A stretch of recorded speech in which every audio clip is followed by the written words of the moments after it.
পাড়িয়া একেবারে আমাদের দেশের যারা নিজস্ব কুকুর, ইন্ডিয়ান পাড়িয়াস, যাদেরকে আমরা ইন্ডিজ, স্ট্রে ডগস, নেড়ি এসব বলি, তাদেরকে নিয়ে, এবং একটা মানুষ একটি কুকুরের প্রতি তার ভালোবাসা, মানে একটি ছানার এইটুকু একটা 30 দিনের বাচ্চার প্রতি তার ভালোবাসার জায়গা থেকে কত দূর যেতে পারে তার জন্য, সেইটা নিয়ে। সুতরাং আমার বিশ্বাস যে পাড়িয়ার এবং লাকারবাগার আইডিয়েশনের কোনো সিমিলারিটি সেইভাবে তো নেই, ট্রিটমেন্টেও নেই। পাড়িয়া একেবারে একটি মানুষ এবং একটি কুকুর তার সারমেয় তাদের ভালোবাসার জায়গা থেকে একটি out and out action film, একটি অ্যাগ্রেসিভ অ্যাকশন ফিল্ম। আর লাকারবাগা যেমন দ্য নাম সাজেস্টস, একটি লাকারবাগা তো একেবারেই এক তো নয়। পোস্টারটা আনফর্চুনেটলি বম্বের কিছু খুবই নামকরা ব্র্যান্ড, যদি আমায় নাম ধরেও বলতে হয় তাহলে আইফা বলে একটি ব্র্যান্ড এবং অন্যান্যরা, তারা ফর সাম রিজন একটি ফ্যান পোস্টার তুলে ইউজ করেছিলেন অ্যানিমাল বলে ছবিটি, এবং সে ফ্যান পোস্টারটা বেসিক্যালি আমাদের পোস্টারে আমার দেহর ওপরে রণবীর কাপুরের মুখটা বসানো একটি পোস্টার। এবার তাতে অ্যানিমালের টিমের অবভিয়াসলি কোনো রেসপন্সিবিলিটি নেই, তারা জানেনও না, এবং আমার মনে হয় যে আইফা বা অন্যান্য সেই টিমগুলোর আরও অনেক বেশি অ্যাওয়্যার হওয়ার দরকার ছিল, তাহলেই এটা মিটতো বা তাহলে এটা ঘটতো না।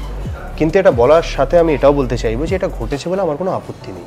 আমার মনে হয়েছে যে আমরা এমন একটা কোয়ালিটির ক্রিয়েটিভ দিতে পেরেছি, পোস্টার ক্রিয়েট করতে পেরেছি, যে সেইটা আইফার মতন এত বড় একটা ব্র্যান্ডের বিশ্বাসযোগ্য বলে মনে হয়েছে, যে ওই পোস্টারে আমার শরীরের ওপর রণবীর কাপুরের মুখ বসালে সেটা বিশ্বাসযোগ্য মনে হয়েছে, এবং তারা সেটাকে অফিসিয়াল পোস্টার হিসেবে ইউজ করে ফেলেছে। সুতরাং কোথাও একটা গিয়ে আমার মনে হয়েছে যে আমরা সেই কোয়ালিটির একটা কাজ করতে পেরেছিলাম, সেখান থেকে হয়েছে। But as a part of team পাড়িয়া আমাদের সবার, এবং আমার মনে হয়েছিল যে আমাদের অডিয়েন্সের কাছে জানান দেওয়া খুব দরকার যে আমরা এই সিনেমার পোস্টার অনেক দিন আগে লঞ্চ করেছিলাম, 2022 সালের অক্টোবরে। সুতরাং তারা যারা তারপরে এরকম কোনো পোস্টার বার করেছিল, সেইটা ডেফিনেটলি আমাদের পোস্টার থেকে ইউজ করে। কারণ আমাদের বাংলার কিছু সংখ্যক অডিয়েন্স আছেন আনফর্চুনেটলি, যারা খুব সহজে এটা বলতে ভালোবাসে যে বাংলা সিনেমা তো কপি করেছে, বাংলা পোস্টার তো কপি করেছে।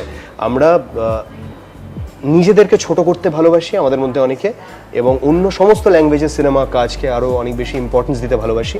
এটা দুঃখের, এটা আমাদেরও কষ্টের, আমারও কষ্টের।